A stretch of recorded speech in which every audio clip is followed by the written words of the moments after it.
Hello，各位观众好。那今天是2022的4月2号，现在是下午1点26分。那正常这个时间点，我应该会在N8的200润的 table 上开始试桌追 leaderboard， 然后打个排行榜，打个红包桌。但是我今天有稍微打一下牌，然后我今天起床9点10点那边开始打牌，然后我觉得打得非常非常烂哦，除了整个牌跑起来不顺之外，还有一些哭了，但最主要是我觉得自己打得非常非常的烂，甚至连看错牌的情况都有，所以我自己决定就停下来了。等一下其实就是 Happy Hour， 我是有排行榜，但是我觉得这么差的状况，我对自己非常非常不满意，甚至是有点恨自己的感觉，所以我就想要拍一个 review session， 除了做一个1集 YT 之外，也同时把我对自己的不满，然后可以顺便抒发出来，这就是我抒发的方式。那我们先来看一下我们的 result， 我们打大概2900手，那个 net 是900多美金 ，EV 是500多美金，那其实是非常非常差的因为我们只看局限啦，我是只看局限的人，所以这里我们是说250BB 左右，然后打了3000手。那我们还要被抽大概200多 BB， 所以其实我们是大输。然后其实周五的破都非常非常的软所以我对自己的这个成绩是非常非常不满意的。虽然说这是一个少量的手术，但是我明显可以意识到自己打得很差。好，那我们这边也废话不多说，我也把我刚刚的一些准备好的牌谱拉起来，然后我们用简单的方式来让各位看一下我自己是怎么打得不好的，然后哪些地方是你可以学习的。好，那我们就先来看一下我们的第一手牌。那这手牌呢是小盲 open 一个 BBB 小盲 open， 我在大盲 defend 57苏 flop A77 我是中了一个 tree， 然后对手 check。那这里我认为应该会是多个 size， 我不是很确定，但先不管大 size， 我认为整体来说，在实战上我的小 size 对手比较容易犯错，他可能会 check raise 太多，或是 defend 太宽等等等，那他更容易失误，所以我这里选择 step 一个小 size。那对手这里 raise 到大概1个 par 左右 ，raise 大概4到5倍我的下注 size。然后我这里当然是选择跟注，然后 turn 4，对手下注一个60% 左右的 size。那我没有觉得有需要 raise，flop 我们不需要 raise， 因为对手是再说他不是 A 就是 7x， 那我觉得没有必要任何道理我们需要去 raise。那这个转牌呢，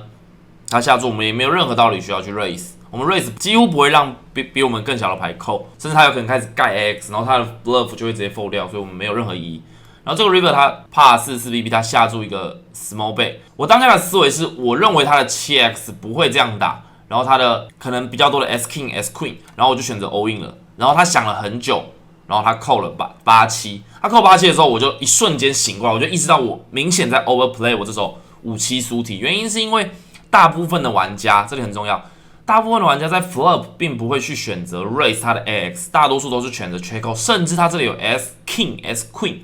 他都不一定会选择 raise， 他可能会选择自己下注，或是选择用一个 check call 的方式那当然他或许可以有一些些的 AX， 但是他的 river 呢，肯定都不会选择下这种小注这边还有一个关键是，对手在 flop 的 raise 是稍大的我非常合理的根据我的经验判断，他如果是 AX 的话，这里可能只会 raise 到6BB 左右，并不会选择这么相对 polar 的 size， 所以我认为这个 river 在我的脚是用不到的情况下，我完全不应该去卷我这个 7x。我认为我这里可以去卷一些大概 7J 以上的7，我的 7J 还可以赢他的78、79、70、75、7甚至73苏体等等。但是我认为 7J 以下的7，我的卷就没有任何的意义那所以我觉得这是我非常 overplay 的一个点。好，所以这手牌也是很重要。虽然说我们这手牌我们知道我们是 overplay 我们的75苏体，但是我们也要知道我们真的要卷的话，我们需要卷什么样的 combo。好，我们看下一手牌。好，那这手牌是一个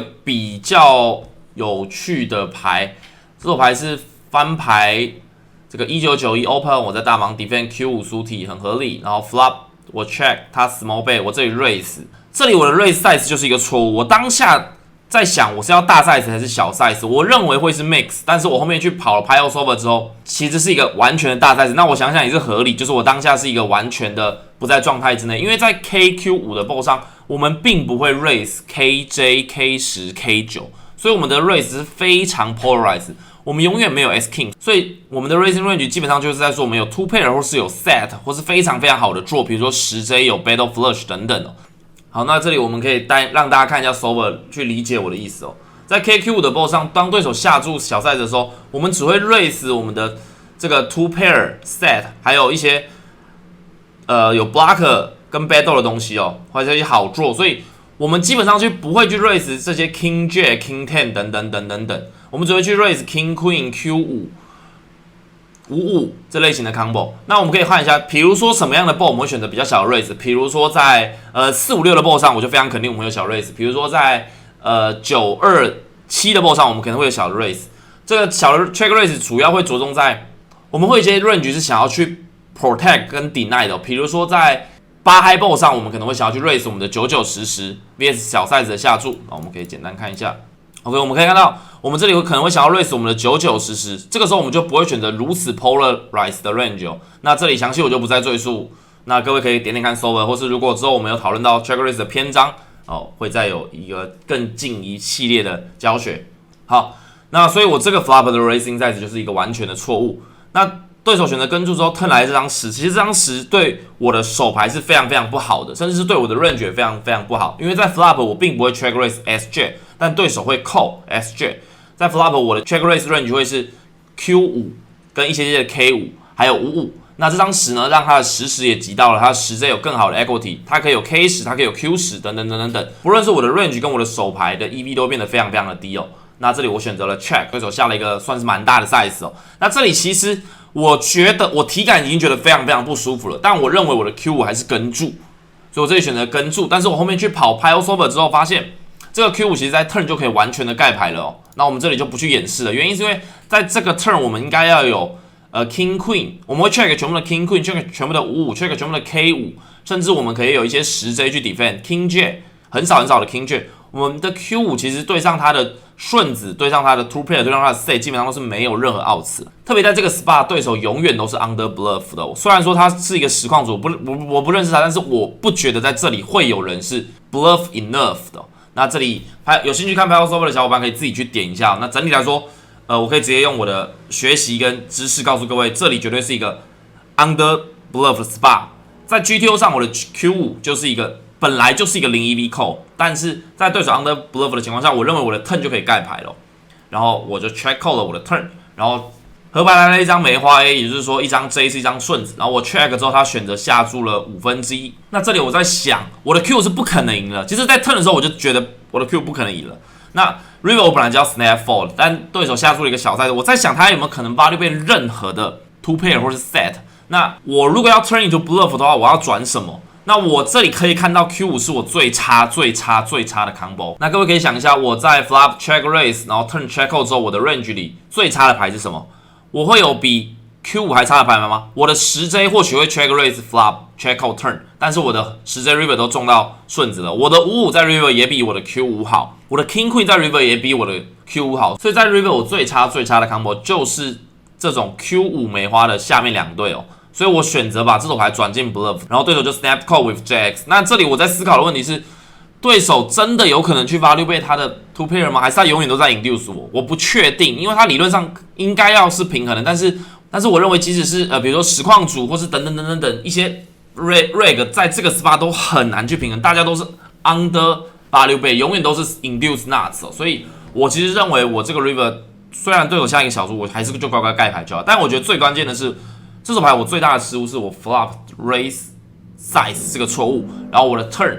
的 check call 也是个错误，这两个错误是我非常不能接受的那也希望各位可以学习到。我们看一下第3手牌，这手牌是我在button open， 然后大盲选择 defend， 然后 flop 开853，他选择做一个小 size 的 dunk。那么我们的 A5 呢，不会想要去 raise， 也不可能盖牌，所以我们就是选择跟注，然后 turn 4他选择 check， 我也选择 check。那 river 呢来了一张8，他选择 check， 那这个时候我选择了下注 for value， 我认为他这里可能会有一些 A4， 或是他有一些45，他有一些56等的 combo， 甚至他有一些 A3， 可能都会考虑 dunk， 所以我就选择下注了一个半帕去 value bet 他的这些牌，甚至他有一些 S high 等，我不确定。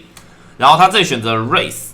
他这里 raise 之后我也没有想太多，我就跟住了，我觉得我也不知道他在 raise 什么意思。然后我跟住之后，我就看到他是 J8 嘛，我就输了。那这手牌对我来说最大的问题是。我当下打的太 auto 牌了，我觉得这个只是多补个9BB， 然后可以稍微看他的牌，也不是什么大怕。那这是我扣之前的想法。那实际上在我扣之后，我意识到的时候，我就发现我这样其实非常不好，因为我非常认为我在我状态好的时候可以把这手 A5 盖掉。原因是什么？原因是对手在这里绝对不会有足够多的 check raise bluff， 甚至是他几乎没有 check raise bluff。他如果是 SI， 他可能就是 call or fold， 他也不会在 flop 去 dunk 他的90，然后再想要再 check raise river。他这里如果是90爱心的话，他可能 river 都会选择自己下注，然后我就被我跟住，基本上不会有人在这里 check raise air， 所以我的这个 A5 就显得是完全没有意义。它这里不是 set 或就是顺子，最差都有一个 8x 所以我的这个 9.75BB 在长期来说是一个负 EV 负到烂掉的 play。那这手牌就是我觉得非常不能接受，因为我知道对手打得非常非常的差劲，但是呢我自己却没有做好相对应的调整，所以是我自己打的烂。好，那我们来看一下第4手牌。这手牌也是一个我在实战上没有做好相对的调整。我这个水准发生过非常多这样的情况就是我并没有像之前比较好状态的时候是做一个相对应好的 exploit， 反而是做了一大堆我觉得很奇怪的动作，然后我后面就意识到自己有点太夸张，我就逼自己休息了。即使是周五有这个实况组红包的情况下，还是逼自己休息了。那我们看一下这手牌是一个 MP Open， 然后我在 Cut Off 3B AKO， 然后大盲在这里选择一个冷 4B， 然后他这里我当下看他 VIP 就是 60%， 然后他选择一个冷 4B， 那这里其实我就比较难一点，原因是因为他肯定是个娱乐玩家才可以打到 60% 的 VPIP， 但是娱乐玩家大多数又不会冷 4B 炸胡，所以我的 S King 又变成一个非常尴尬的情况，就是对手基本上不会在这里去 fold 背他的 S Queen O、S Queen 苏体、King Jack 苏体、King Queen 苏体，所以其实我的 S King 在这个 spot 就是非常的不知道怎么处理。那我觉得我的 all in 没有任何意义，原因是因为我盖不掉他任何的牌，所以我就选择了跟注。OK， 所以我认为我还是挺喜欢我这个 pre-flop 的跟注然后翻牌呢来了这个578，对手下注一个半趴。其实我觉得在这里我就可以考虑盖牌了，因为大多数的玩家在这里并不会选择下注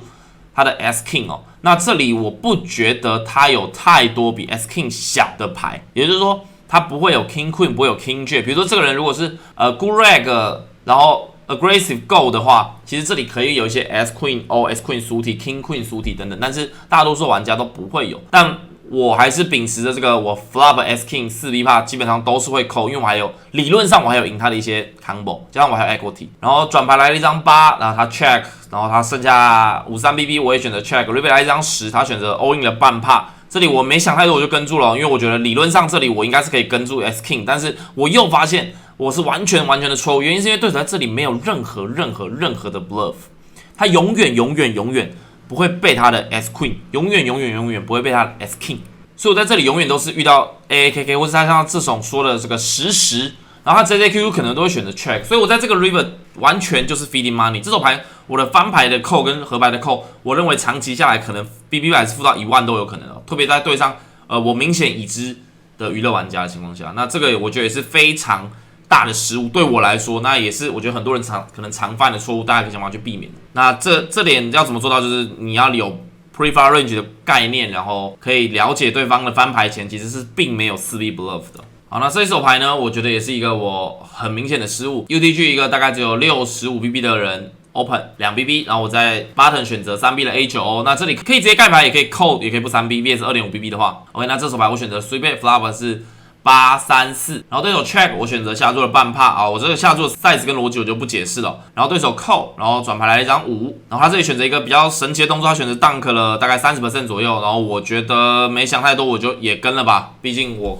认为我还有 two over card。然后 river 呢来了一张 A， 他选择了 all in， 然后呢我这里就在想，我3次左右要对一次，那对手可能会有一些 bluff， 然后我就选择跟住了，然后他开了4次之后，我就发现我在耍白痴，因为对手这里基本上不可能有 bluff， 他的 bluff 可能要是一些 Queen Jack 或是90黑桃等等，但我认为他如果在 turn 选择 dunk 的这些黑桃，他的 river 都会给 give 或者他的 turn 会自己选择 check raise， 他也永远不会有5-6转 bluff 这种牌，他永远都是这种比较神奇的好牌，所以我觉得我这种 A9 苏 T 也是在送钱。我觉得从 turn 到 river 都是在送钱。那这手牌是我还蛮早打的一手牌只是它我放在后面一点。那这手牌其实就是非常夸张的，可以看到我这个 session 不知道在干嘛。那我特别拿出来讲，就跟牌没有任何关系，就是大家一定要很意识到自己 session 的状态像我这手牌，就是我 open 它 call， 然后 flop AJ4， 我们 check turn J， 我还是一个 double delay， 然后 river 开6，然后它背然后我这里选择 raise for value， 那我当下是完全没有注意到有2张 J 的，就是我这里我觉得我的头脑是清醒的，我在打牌的时候我觉得我刚起床精神很好，但实际上现在回头看我可能连 B game 都没有，就是连这种牌都会看错，所以我这里就选择了 raise in value， 然后它快速的再 raise 了一个 3x， 然后我这里就觉得 OK， 我的 two pair 要不要做一个 bluff catch， 然后我就看，我 block 他的黑桃 ，block 他的 river set，block 他的 AJAX two pair 等等。我当下还是完全没看到 JX 是2张牌，我以为我是 two pair， 然后我以为是好的 blocker， 然后呢他就 raise， 我就 call， 然后开牌他是4-4，然后我想说是哭了，我想说好那是哭了，结果我后面发现我只有 A 一对，然后我就非常非常气愤，因为理论上他的背我就是只是跟住，我不可能去 raise 这个 combo， 所以这手牌就是一个很夸张的低级失误。好，那我们来看一下，也是一手 BBB。那这手牌呢，它在小盲 open， 然后我在大盲跟住33 744，他选择下注了小 size， 我这里选择 raise for deny， 我觉得对手生不出足够多的 check raise， 然后我永远可以 realize 我的 equity， 大部分的情况下，那他基本上 VS 这个 size， 大多数人都是选择跟住，他真的能在 raise 的话，基本上也都是 flush draw。那也就是说，那我的33 VS flush draw 也不会很开心，所以我这里就是说算是一个轻松的 raise for deny， 他选择跟住。那这个 turn 呢，他 check 我选择下了一个大概 75% 左右。那我下这个 size 的原因是因为我可以 fold 掉他的一些 S high， 然后 deny 掉非常多的 equity， 然后他的 flush 也是只会跟住，也就是说我这里可以 fold 掉他的很多的 equity， 然后在 river 我也有 showdown value， 甚至是我还有 river 还有机会 draw into 葫芦还有顺子的机会所以我觉得我这个下注是我自己是蛮喜欢的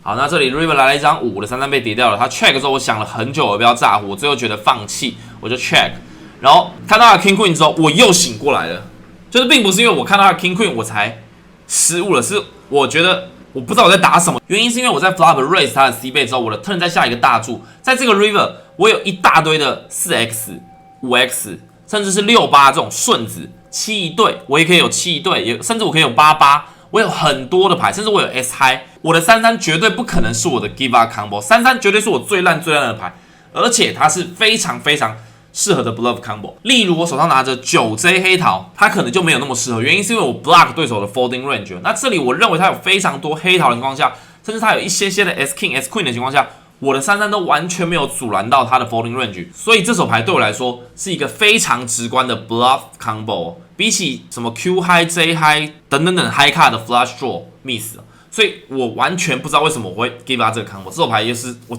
又想打自己一个巴掌，就是真的很烂，范主任你真的很烂。好，那我们看一下倒数第2手牌，那这手牌是这个 GG 之友在这里做了一个 open， 然后我在大盲选择 polarize 3B， 我的 8J 苏体 flop 来了。36J， 那这里我会选择下注一个半帕 for value 跟 deny 对手可以有 King Queen， 可以有 S Queen， 甚至他可以有一些的 S King， 然后对手跟注。好，那 turn 来了一张3，我在想我不要下注，我最后选择了 check， 然后呢，这里对手选择下注了一个1/5的 size。那其实我知道他这里会有非常多的对子，比如说6一对、7一对、8一对、9一对等等但是我当下并不确定我要怎么打，所以我还是选择了跟注，然后 river 我 check 之后，他就 snap check 他6-4。那这手牌我去跑了牌 over 之后，其实我的转牌是应该要自己下注，甚至是我转牌可以 check， 因为8J 在这里已经太大了。那所以我在这个 turn 又犯了一个明显的 miss value 了，特别是即使它是一个。可能它是一个 reg， 但是大多数的玩家在这个 turn 的 small bay 几乎不会有足够平衡的 good range 也就是说他的 King J 跟 SJ 不一定会选择下注1/5，可能会选择下注再稍微大一点点的 size。那所以对我来说，我这手牌就是打得非常的差长期下来我也会输非常多的钱那这边细节我就不太多说，因为会有一些小的 size tail， 比如说它这里如果是 raise 到16BB 的话，我可能会更倾向跟注，但是11BB 我就会。应该更倾向 raise 那这个就比较细节，我们这边就不多提了。所以整手牌来说，在这个 turn 我并没有做到我平常应该做到的 value bet 所以我是对自己也是再一次打上一个不及格。好，那我们看一下我们找出来的最后一手牌。好，那这一手牌呢是我在 MP Open 了一个4-4，然后 cut off 的玩家3B5到8BB， 算是一个相对大的 size， 然后轮到我，但是我知道他可能会是娱乐玩家，所以我这里选择了跟注。然后呢 ，flop 我 check 他选择下注一个小 size， 然后我觉得这里我可能要跟注他比较容易犯错，所以我选择了跟注。但后面我跑了牌 over 之后，我发现其实这里在这样子的 tie range 我应该会 raise 用 raise 来 realize 我的整体的 range， 我并不会想要去跟注太多。那甚至我身为对方他这里打的不平衡，我觉得也是还 OK 啦，所以我这里选择了跟住，然后 turn 来了一张 Q， 我 check 他选择下注的小 size， 我 tank 了很久。那其实这里我又犯了一个非常大的错误，我在 label 我自己，就是这手牌对我来说，大多数的娱乐玩家，甚至是整体的破，在这个 turn 他如果自己是 QQ 或是自己是 X 的话，他会选择下注至少半帕，因为他 river 才有机会 all in 我，他并不会选择下注一个这么小的 size， 他基本上在这个 turn 要下注这么小 size 的 combo， 可能只有 S Queen 跟 AA 而已，而他的 AA 在 flop 又不一定会下注，所以我认为在这个转牌，他有一大堆的 KK、King Queen， 甚至是 Queen J 准备 small bet， 然后 check river， 想要在 turn 下一个小注，可以来让他的河牌得到 free showdown 哦。那即使我知道他可以有 X， 但是我认为在这种小 size 的情况下，整体的 range 都会太 heavy 在这样子的 combos Queen X 身上，还有 KK 的身上，所以我认为我这里应该更相信自己的判断，去选择做一个 raise。但是我当下就是在一个非常打得不好的状态，所以我这里又选择了跟住，然后 river 很不意外的，我 check 之后他就 snap check King Queen。然后我就差不多准备休息了，就这手牌之后，我就意识到这绝对不是我本来的状态，就是我非常了解自己的在德州扑克上的水平，就是我知道这绝对就是我一个非常差的状态，86倍没有86倍到，然后该 bluff 的也不敢 bluff， 整个 session 就是打得奇烂无比，这大概是我3月初到现在打的最差的一个 session 哦，只打了3000手牌就意识到自己是真的很夸张的状态。所以我就决定就休息，然后做个 YT。那这支影片的目的呢，除了是跟各位分享一下我打了一个很差的 session 之外，好让自己的心情得到平复之外，也想让各位知道，第一件很重要的事情就是，如果你觉得自己打的状态打得不好的情况下，一定要马上的休息，不要硬要打。像即使是我自己知道我是好的玩家，但是在我觉得自己是 B game 情况、C game 情况下，我也会马上的休息哦。第二个是各位要如何去检讨自己的手牌，可以用这样的方式去检讨。当然，我现在讨论的方式会是比较进阶的，就是大多数的 SPA 都了解怎么打，已经在剥削的思维之后，我才去探讨这些比较进阶的东西。但是对你们来说，一些还在学习的玩家也可以把你不确定的手牌截下来，然后去按 GTO Wizard 啊，或者按 Pile Solver 在那边按。如果你有一些手牌讨论区的话，也可以去询问。好，那第三个呢，我觉得是比较有趣也是比较难的一个点哦，就是我们在学习扑克的时候，不只是真的学习德州扑克的技术而已，我们得在了解德州扑克的知识跟技巧之后，能去意识到什么是对的，什么是错的，然后呢，透过自己在实战中当下那1-2个 session 来判断自己是不是有正确的驾驭自己所应有的技术。像这个 session 我就很明显没有驾驭我自己所应有的技术，那就代表我进入了 B game 跟 C game 哦。很多人都会其实没有意识到这个点，他就觉得啊，输钱就是 B game C game， 赢钱就是 A game S game， 这其实就是完全的错误。你应该更有意识的意识到自己是打得不好还是打得好。那像老实讲，你说3000手输个250BB 是很常见的事情吗？是，这其实是非常正常的波动。但是看了这上面几手牌之后，你就会知道，其实这完全就是我个人自己打得非常烂而已。而我在当下也有意识到这一点，所以我就马上做了一个休息。好，那希望这支影片可以帮助到各位。然后我录的有点差，然后所以剪辑师也会比较辛苦，那就辛苦各位的眼睛了因为状态真的很不好，我现在连讲话都觉得卡卡的，不知道为什么。好，感谢各位的收看，我们下次见，拜拜。